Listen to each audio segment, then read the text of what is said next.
Last Saturday, we heard about the story of the poor widow who dropped 2 copper coins into the temple's treasury box while Jesus was observing from a distance. You remember how Jesus extolled her contribution as being of far greater worth than all the fat donations that were being offered by the others. He said all the others gave from their plenty, while this woman gave from her poverty. Jesus, knew how to relativize money. What might seem insignificant to you can mean the whole world in God's eyes. Today, we hear about another widow in our first reading, the widow of the pagan town of Zarephath in Sidon. Take note, she's not Jewish.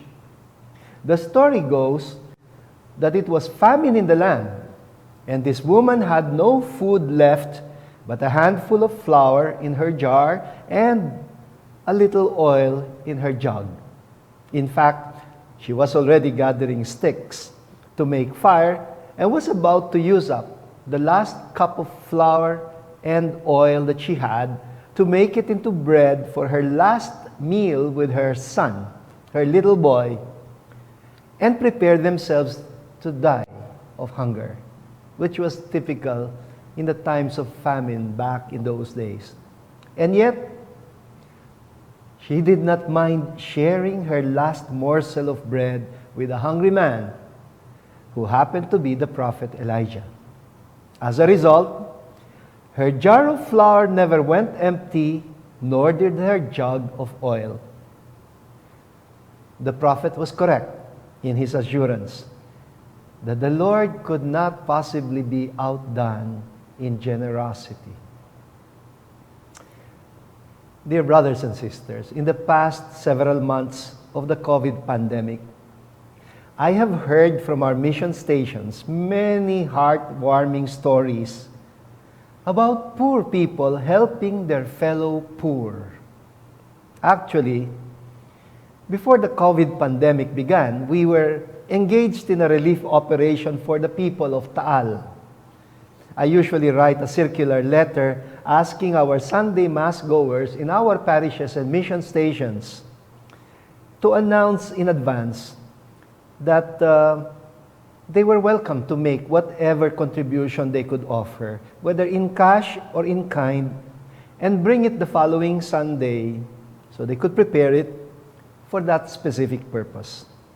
Now, on that particular Sunday, the mission chaplain happened to be celebrating Mass in probably one of the most destitute slum communities in our diocese, and which, by the way, also has the biggest numbers of widows and orphans of victims of extrajudicial killings.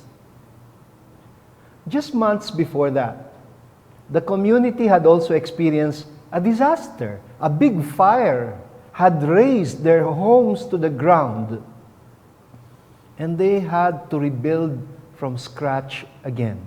And we also made an appeal on their behalf, and a lot of generous people contributed. Now that Sunday, the priest reminded them that in their hour of need, a lot of people had come to their aid. To be honest, I could have exempted them from the appeal. But the priest decided to read my circular anyway and added, now it's the people of Taal who are greatly in need. Maybe in our Mass next Sunday, if you want to help them in whatever little way you can bring it and offer it at the presentation of the gifts. The following Sunday, during the presentation of the gifts, he was shocked to find out that each family had brought 1, 2, 3, or 4 cups of rice each. He said, the line of offerers stretched to the next street corner. The priest himself was the one holding the sack upright as the people poured their cups of rice into the sack until they were able to fill up, believe it or not, 7 sacks of rice. The priest said he was crying the whole time because he was so moved by the sight.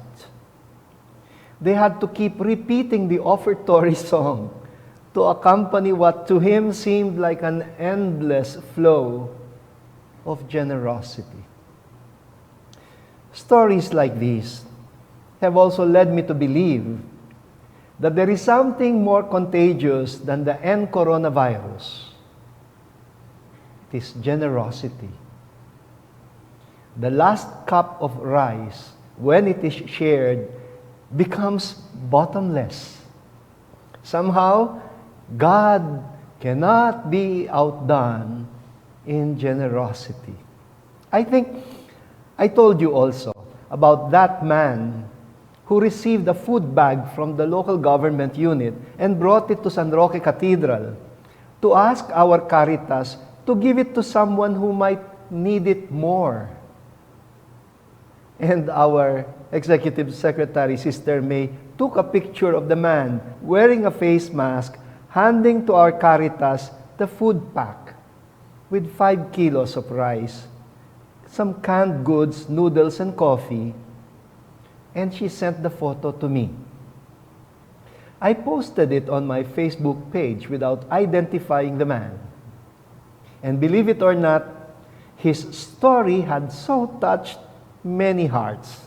We were flooded with donations for our relief operations after that. And believe it or not, it has not stopped up to now. Our bodega right behind this hall has never been empty since. You see how true it is that generosity breeds generosity. I call it a repeat of the miracle of the 5 loaves and 2 fish that ended up feeding 5,000 people. In the Gospel of John, the 5 loaves were made from barley, and they were contributed by a little boy. In ancient Israel, they say barley was never used for making bread because it was only fed to animals. And they say you've got to be so poor as to eat bread made from barley, meaning the bread that satisfied the crowd was the bread of the poor. And I do not think it multiplied because Jesus did some hocus pocus on it. Rather, he recognized one little act of kindness, and that was enough to trigger an avalanche of goodness and generosity. And before they knew it, they were gathering more baskets of leftover than they actually had started with. Remember what St. Paul said, remember what Jesus said in Luke chapter 6, verse 38. Give, and the gifts will be given to you. A good measure, packed together, shaken down, overflowing, will be poured into your lap. Because the measure with which you measure will in return be measured out to you. Let us now relate it very briefly to the gospel, where Jesus calls his disciples salt of the earth, light of the world. Generous people, especially those with modest means, are like salt. Their act of witnessing may not seem very much, but it can have a tremendous effect. Ika nga, maliit pero matindi. Isn't it interesting that salt is best appreciated when it is mingled with food in just the right amount, not too much. In fact, it serves its purpose best when it is not even noticed. When it calls attention not to itself, but to the natural taste of the food. Because if you notice the salt, then it is salty. And while the Lord says elsewhere that almsgiving is best done in secret, in this gospel, using the analogy of the light, he says this. Listen to it. In the same way, you must let your light shine before people, so that they may see the good that you do, and then give glory to your Father in heaven. And take note, the goodness that we do is meant to call attention, and it should call attention, not to ourselves, but to God, the source of all goodness. And that is what we call witnessing.